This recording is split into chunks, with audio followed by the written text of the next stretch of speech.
আল্লাহ পাক রব্বুল আলামিন কুরআনুল কারীমের মধ্যে বলেন, ওয়াল ওয়ালিদাতু ইরদি'না আওলাদাহুন্না হাওলাইনি কামিলাইনি। আল্লাহ পাক রব্বুল আলামিন এই আয়াতের মধ্যে কি বলতে চেয়েছেন?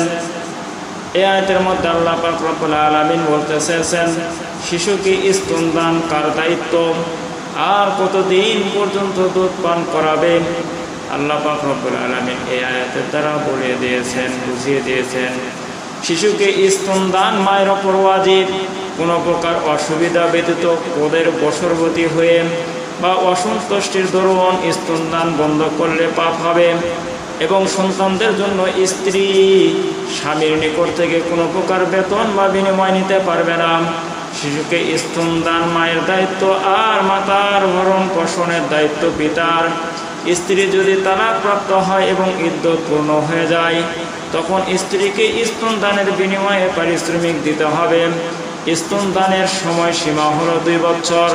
তবে ইমাম আবু হানিফা রাহমাতুল্লাহ আলাইহি অন্য এক আয়াতের ও হাদিসের ভিত্তিতে সময়সীমা 2.5 বছর বলে মত দিয়েছেন। 2.5 বছর পর স্তনদান বৈধ নয়। তাহলে আমরা এই আয়াত দ্বারা কি শিখতে পাইলাম?